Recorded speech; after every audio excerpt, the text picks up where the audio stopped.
Akkam jirtu? Ani Moosisaan jedhama.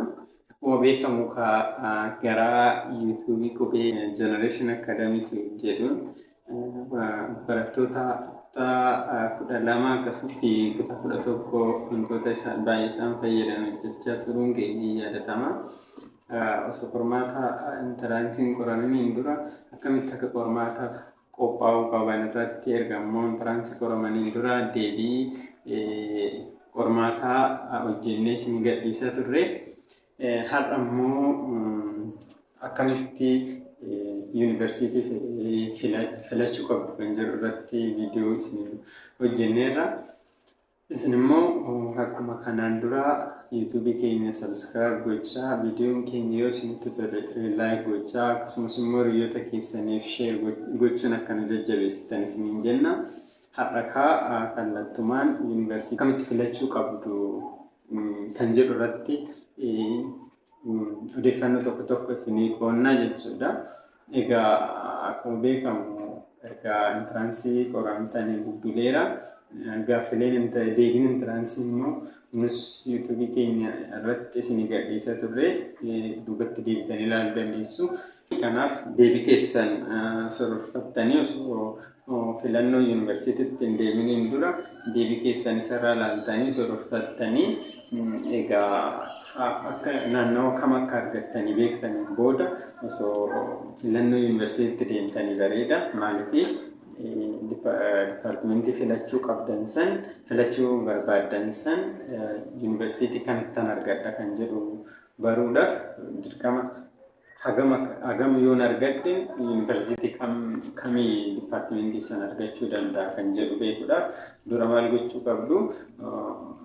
Qormaata keessan arramattanii 600 meeqa yoon fide yuunivarsiitii kamitti dipaartimentii kaman argachuu danda'a kan jedhu baruu qabdu. Dipaartimentii barachuuf hawwitan barachuudhaaf dirqama filannoo yuunivarsiitii yeroo filattan yuunivarsiitii deemuuf taatan sanii dipaartimentiin ani barbaadu san nan argadhaa kan jedhu barbaaduu qabdu. Har'a isa kanarratti yuunivarsiitonni gurguddoon kan akka yuunivarsiitii Finfinnee, Jimmaa, Dirredawaa faanni dipaartimentii kam bal'inaan kennu. Akkuma beekamu immoo namoonni ijoollee baay'een meedisinii barbaadu. Meedisinii yuunivarsiitii kamtu baay'inaan kenna kan jedhu irratti waan tokko isiniif qoonna.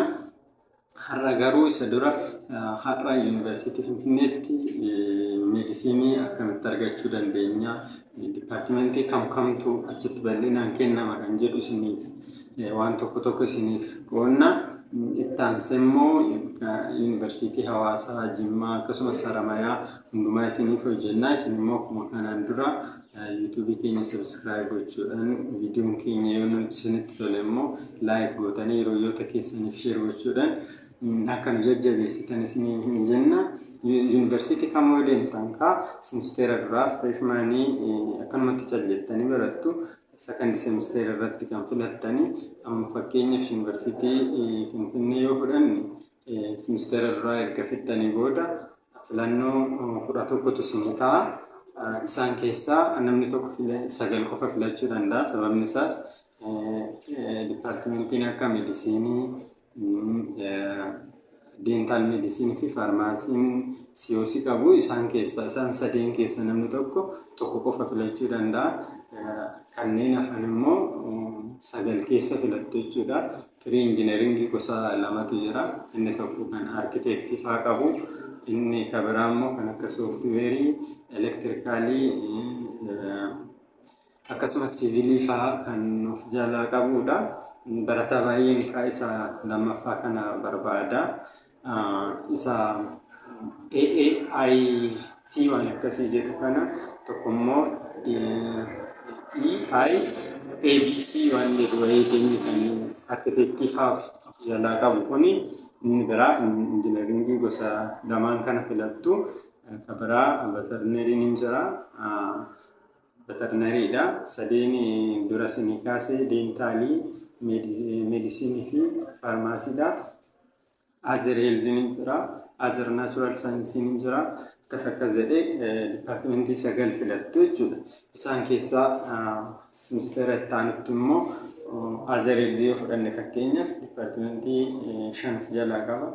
Kan akka miidwaayifarii, narsingii, raadiyoolojii, anesteeziyaa fi meedikaal laaboraatoorii of jalaa qaba.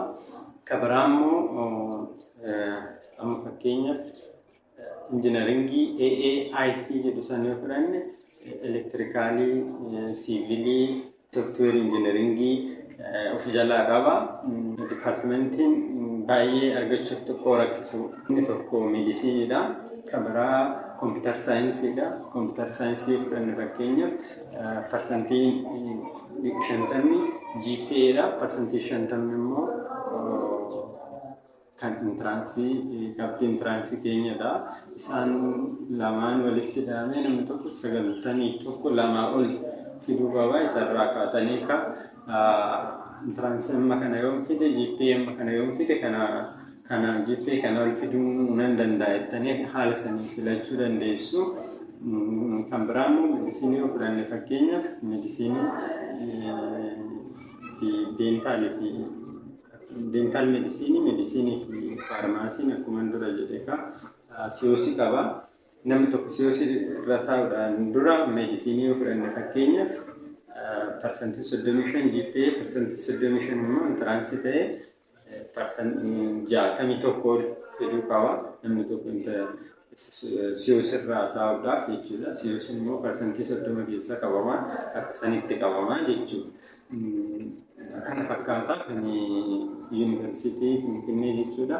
Akkasumas immoo ministeera lammaffaa yoo kan isa tokkoffaa xumurtan ministeera lammaffaas immoo warroota filattan keessaa fakkeenyaaf namni injiinaringii seene tokko pirii injiinaringii walumatti baratu. Barataan hundi sana booda sooftiweerii, elektirikaalii akkasumas siivilii jedhee booda adda booda isa keessaa amma pirii injiinaringii keessa sooftiweerii fa'aa xiqqoo qabxiin intiraansii bareeda ta'uu baannaan argachuun si rakkisa. Kanaaf namni yuunivarsiitii Finfinnee seenuu barbaada jedhu tokko qabxiin isaa 600 gadi taanaan akkasumatti yuunivarsiitichuma yoo barbaade malee fiildii barbaade san argachuun xiqqoo chaalenjii gochuu danda'a. Egaa kan yuunivarsiitii Finfinnee kana fakkaata.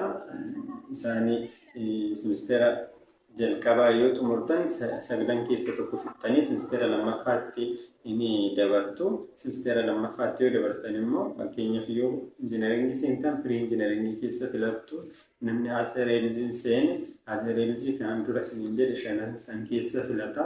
Akkasumas immoo namni Azer naachuraal saayinsiin illee jira. Warri applied maatisii, fiiziksii fa'aa warra akkasii ispoortii fa'aa warra of jalaa qaban jechuudha. Akkas fakkaataan akka dhuunfaa kootti namni barachumaaf fedha qabuun alatti yuunivarsiitii Finfinneetti dipaartimentii barbaade argachuun xiqqoo rakkisa yoo 600 gadi finne jechuudha. Keessattuu sooftiweerii carraan argachuu baay'ee dhiphaa ta'uu danda'a. Akkasumas immoo